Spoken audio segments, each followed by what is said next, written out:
Good morning, I'm Amar Singh Pradhan. Let's begin with the top stories this hour. Dr. Govind Kessi undergoing treatment in ICU after withdrawing his 27-day-long hunger strike. Medical education bill enters the parliament a day after government agrees to address Dr. Kessi's demands. Reconstruction of the Rani Pokhri in limbo despite passes of 3 years since devastating earthquake. Kathmandu Metropolis prepares to hand over the rebuilding responsibility to Nepal Army. Tehreek-e-Insaf chief Imran Khan set to become the new Prime Minister of Pakistan amid serious allegations of vote rigging by opposition. An armed police force wins its second consecutive match in the ongoing Vice President Cup Women National League in the capital. This century's longest total lunar eclipse was witnessed at midnight last night. The longest lunar eclipse of the century that began from 9 minutes past midnight yesterday extended till 6 minutes past 4 earlier this morning. Scientifically, it has been proved that when the sun and the moon lie on the parallel line of 180 degrees, along with the earth bisecting the two celestial bodies, the shadow of the earth falls on the moon, leading to a lunar eclipse. The lunar eclipse, described as the blood moon eclipse this time, was completely visible over Central Asia, including Nepal, most part of Africa, Europe, and setting over Eastern Asia and Australia. And now time for some national political updates.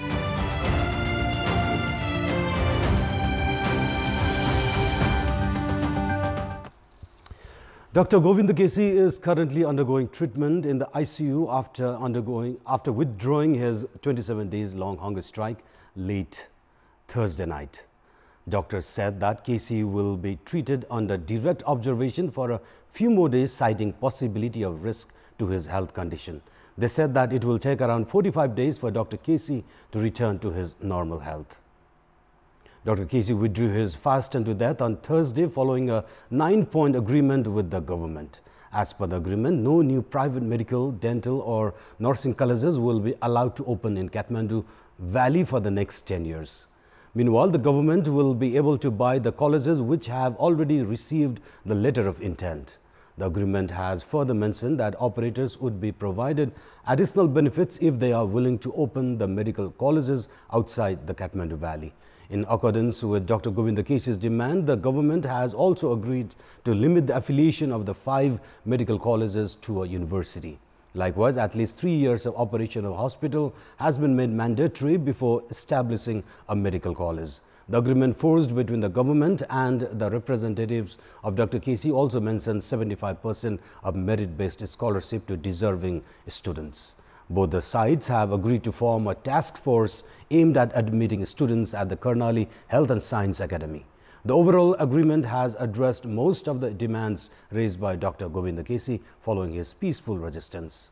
As per Kessi's demand, the government has finally agreed to amend 22 different provisions in the recently registered medical education bill. Dr. Kessi had started his 15th round of fast unto death from Jumla, demanding implementation of the agreements forged with the previous government, aimed at major reforms in the country's medical education sector. The National Medical Education Bill has entered the Parliament a day after the government agreed to address the demands of Dr. Govind Kessi. Dr. Kessi called off his 27-day-long hunger strike late Thursday after the government agreed to reform the registered replacement bill through amendment.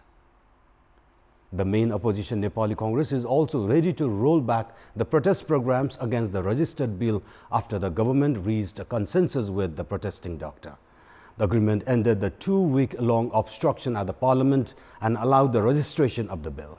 Dr. Govind Kessi staged his 15th round of hunger strike after the government introduced a new replacement bill which was against the ordinance with the erstwhile government. In the meantime, the government had registered a new bill in the Parliament on 6th July, withdrawing the replacement bill. However, the government agreed to amend the bill in line with Dr. Kessi's demands.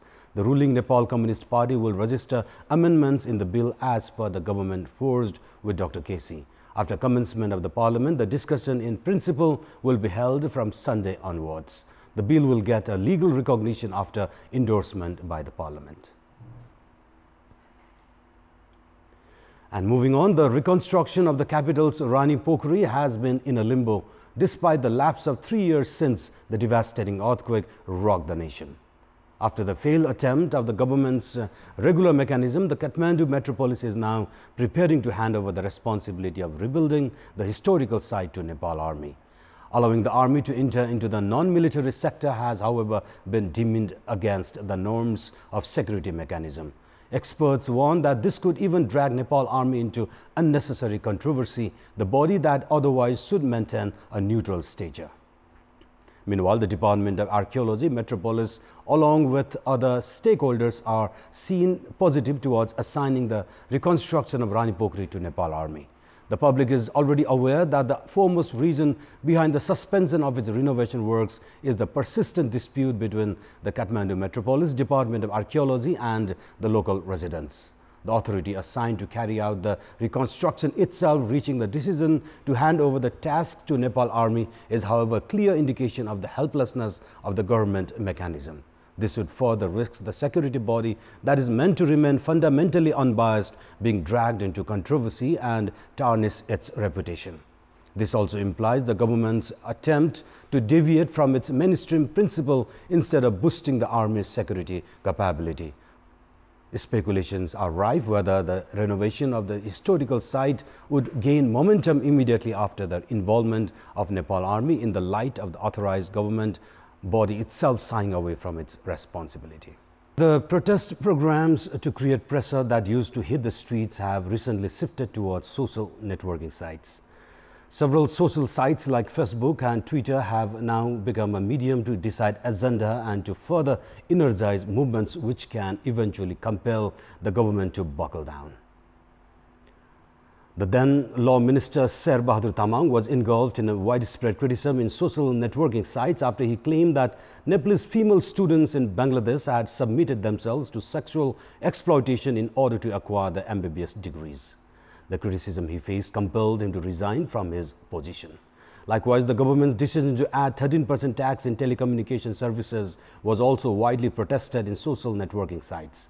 The government was compelled to roll back the decision after being criticized of undermining the agenda of the election manifesto. These are a few instances to prove the efficacy of social media. The networking sites over the internet have also fortified the street campaigning. The street protest was encouraged by the networking sites to extend support to Dr. Govind Kesi, who was staging a hunger strike seeking reforms in the medical education and health sector. Social networking sites can be used to debate on a glaring issue. The agenda takes the shape of trending on internet and eventually becomes a massive movement. This has made the networking sites a powerful tool to discuss and bring changes on social issues. And yesterday we had asked the residents of Chitwan and Pokhara what are the things to be taken under consideration while using social networking sites. Let's take a look at what they have to say. Public voice. Internet, Facebook, Wizard, Imo, यिनीहरुमा चाहिँ एउटा सभ्य र एउटा चाहिँ संस्कारित चाहिँ शब्दहरु चाहिँ प्रयोग गर्न आवश्यक छ। नराम्रो किसिमको सन्देश जाने खालको चाहिँ काम गर्नु भएन। आफ्नो पासवर्ड अरूलाई दिन भएन, नराम्रो पोस्टहरुमा लाइक कमेन्ट शेयर गर्नु भएन। आफूले चलाउने विषयवस्तुलाई नै ध्यान दिनुपर्छ, साथीहरुलाई पासवर्ड दिने शेयरिङ गर्नु हुँदैन। सरकारले यसलाई चाहिँ खोज्ने नयाँ प्रविधि पत्ता लगाएर कहाँको कुन व्यक्तिले कुन ठाउँमा कुन समयमा कुन मोबाइलबाट यसलाई चाहिँ एसएमएस गरेको हो भनेर त्यो पत्ता लगाएर यसलाई चाहिँ कारबाही गराउनु पर्यो। सामाजिक सञ्जालमा राखिने कुराहरू तत्कालै क्षणभरमा विश्वभर त्यो सम्प्रेषण हुने भएको हुनाले त्यसमा चाहिँ अलिकति मर्यादित भाषा शैलीको प्रयोग गर्ने, विभत्स तस्बिरहरू नराख्ने, जुनसुकै कुरालाई पनि सोच विचार गरेर पोस्ट गर्दाखेरि उत्तम हुन्छ। प्रोफाइल हेरेर तपाईँ कस्तो भन्ने थाहा हुन्छ, त्यही भएर आफ्नो रेपुटेसन पनि बिग्रिन्छ, सोसियल इमेज पनि बिग्रिने भएकोले लेख्दाखेरि चाहिँ अलिकति सावधानी अपनाउनुपर्छ। त्यो राख्ने मान्छेले, लेख्ने मान्छेले त्यो कुराले आफूलाई कति असर गर्छ, त्यसले त्यो अर्को व्यक्तिलाई कतिको असर गर्छ र त्यसले समाजमा कुन किसिमको चाहिँ प्रभाव पार्छ भन्ने कुराको चाहिँ ख्याल राख्नु जरुरी हुन्छ। फेक आइडीहरु बनाउने, अनावश्यक दुखहरु दिने र परिवार बीचको सम्बन्धलाई चाहिँ बिगार्दिने, यसले गर्दा चाहिँ सामाजिक सञ्जालको सही सदुपयोग पटक्कै भएको छैन र आफ्ना कुराहरु यदि राख्नु मन छ भने कसैलाई पनि असर नहुने कुराहरु राख्नुपर्छ।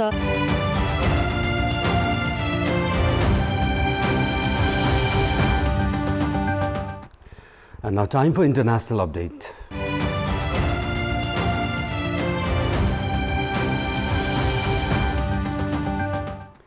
A group of Pakistani political parties has rejected the results of Wednesday's general election that looks poised to bring ex-cricketer Imran Khan to power.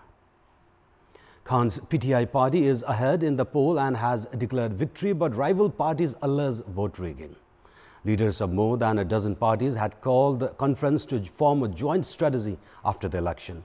After joint talks in Islamabad, the one-party leader said they would launch a protest to demand fresh elections. The rival parties include the former governing PMLN, which had earlier said it was ready to go into opposition. Leader Shahbaz Sharif, brother of former Prime Minister Nawaz Sharif, who is in jail on corruption charges, said the party had yet to decide whether or not to boycott parliament. The election was seen as a contest between Khan's Pakistan Tehreek-e-Insaf PTI party and Sharif's Pakistan Muslim League Nawaz PMLN. With most votes counted, Khan's party is leading with 115 seats in the 272 National Assembly constituencies being contested, far ahead of the PMLN on 64. Earlier yesterday, senior PMLN leader Hamza Shahbaz Sharif said the party had reservations over the way the election was held, but it would concede victory in order to strengthen democracy in the country. And it's now time for our segment Public Pulse, where you text us with their opinion. Public Pulse. And the question is, what's your take on the sluggishness over reconstruction of Rani Pokhari? Your options are A, incapable government mechanism, option B, politicization of heritage, and option C, divided people's opinion. The voting for that question is on. Type any WS, select your option A, B or C and send it to 34001 to share your opinion with us. And time for sports update. Sports news. Armed Police Force won its second consecutive match in the ongoing Vice President Cup Women National League in the capital. In the match held yesterday at Enfa Complex, Sadobatu, APF blanked Rautarhat 7-0. Sabitra Bhandari scored 4 goals. APF opened the scoring in the 6th minute through Saru Limbu's goal. Sabitra doubled the lead for APF in the 30th minute. APF was able to take a 3-0 lead through Saru Limbu's personal second goal. Before the first half, Sabitra added 3 more goals in the second half. She completed a hat-trick with goals in the 54th and 55th minute. The International Association of Athletics Federation, IAAF, has decided to maintain its ban on Russia. The IAAF had put a ban on Russia for state-sponsored doping in November 2015.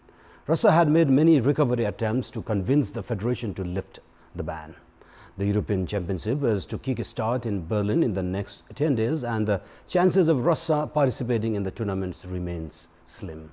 The president for IAAF, Sebastian Coe, has said there still are problems that the Russia needs to settle before the ban is lifted. Meanwhile, Russia's football coach Stanislav Cherchesov, who managed to produce the most successful campaign till date for the country with the Russian World Cup 2018, has extended his contract for 2 more years. Cherchesov is to stay till 2020 and will also lead the team for the Euro Cup. Cherchesov, a former goalkeeper for Russia national team, had been appointed the head coach for national football team in 2016. Under his leadership, Russia had reached the semi-finals at the World Cup, a run that ended with a 4-3 defeat to Croatia through penalty shootout. And before we wrap up, here's a look at the top stories one more time. Dr. Govinda Kesi undergoing treatment in ICU after withdrawing his 27-day-long hunger strike. Medical education bill enters the parliament a day after government agreed to address Dr. Kesi's demands. Reconstruction of the Rani Pokhari in limbo despite passage of 3 years since devastating earthquake. Kathmandu Metropolis prepares to hand over the rebuilding responsibility to Nepal Army.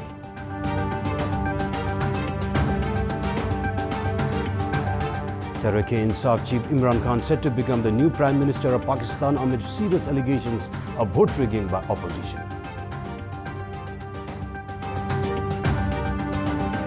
An armed police force wins its second consecutive match in the ongoing Vice President Cup Women National League in the capital.